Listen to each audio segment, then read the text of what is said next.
Sebenarnya bukan berapa usia kita, tapi apa isi usia kita. Isinya apa? Dan sebagaimana Rasulullah SAW menjelaskan di hadis yang sahih, di hari kiamat tidak akan tergeser kaki seorang sambil ditanya oleh Allah 4 pertanyaan. Berarti kita akan menghadapi 7 pertanyaan. 3 di kuburan, menghadap munkar nakir, man rabbuka, ma dinuka, man nabiyuka. Yang tersisa 4 nanti di hari kiamat, sebelum dimulai hisab, sebelum tergeser kaki kita ke surga maupun ke neraka, ditanya oleh Allah Subhanahu wa taala 4 pertanyaan. Yang pertama, lan tazula qadama 'abdin yaumal qiyamah hatta yus'ala an 4. Tidak akan tergeser kaki seorang di hari kiamat sambil ditanya oleh Allah SWT 4 pertanyaan. Yang pertama, an umurihi fima afnah. Umurnya apa yang kamu lakukan. Allah tidak akan tanya berapa usiamu, tapi apa yang kamu isi dalam usiamu. 60, 70, 100 tahun, kurang, lebih. Allah tidak berdulikan berapa usia kita.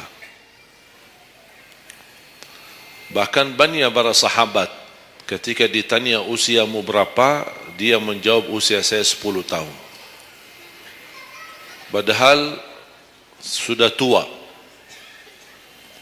sudah di atas 50, ada yang di atas 40. Tapi kenapa begitu ditanya soal umurnya dia menjawab 10 tahun? Ternyata mereka menghitungkan usia yang sebenarnya adalah usia yang terisi taat. Masa jahiliyah, sebelum datangnya Islam, mereka menganggap itu semua usianya sia-sia.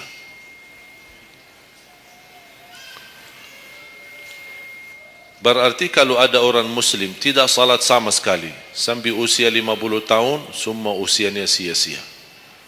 Karena tidak ada ibadah satupun yang diterima kalau tidak pernah salat. Biarpun dia haji setiap tahun, puasa setiap Ramadan, dia bersedekah berinfak setiap hari, tapi tidak pernah salat 5 waktu sama sekali, sia-sia amalannya. Karena pertama yang akan dihisab oleh Allah salatnya. Kalau salat itu beres, baru akan ditanya yang lain. Kalau salatnya tidak ada, Allah tidak perlu bertanya yang lain. Makanya saya selalu berkata, khususnya para pemuda-pemudi, seberapapun dosamu, jangan tinggalkan salat.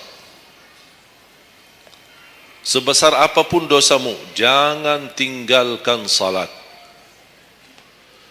Karena salat itu ibadah yang langsung menyambungkan kita sama Allah. Tali hubungan kita sama Allah.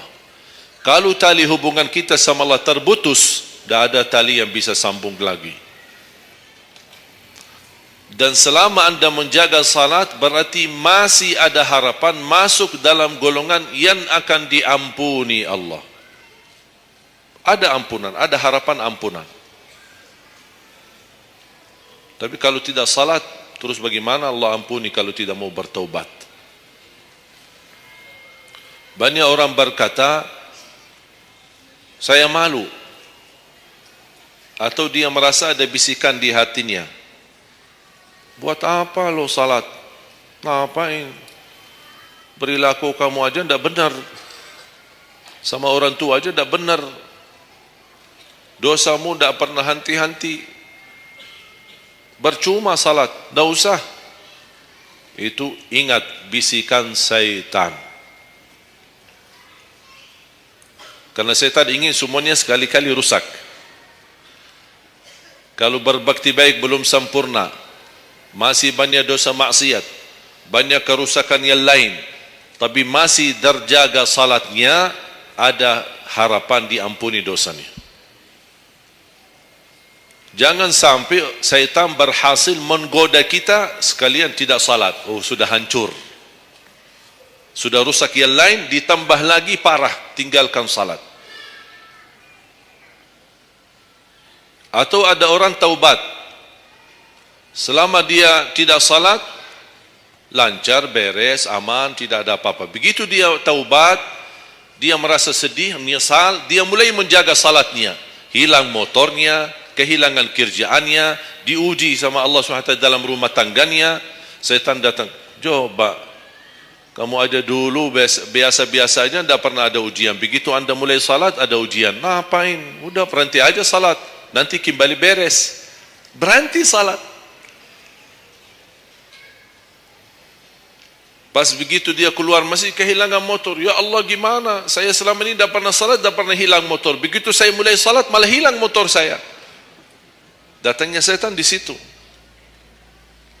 Coba kalau kamu tidak salat, tidak bakal hilang motornya. Akhirnya dia merasa nyesal, dia berhenti. Berarti niatnya bukan taubat. Niatnya salat, ya Allah mohon aku salat tapi Allah jaga motor aku ya. Itu niatnya. Bukan salat karena Allah, tapi salatnya karena terjaga motornya. Itu beda niat. Berarti ketika kita berlaku ibadah, melakukan sesuatu ibadah, tapi ada ujian yang masuk, jangan anda salahkan ibadahnya, tapi salahkan niatmu. Ada apa dalam niatmu? Pasti ada salah niat.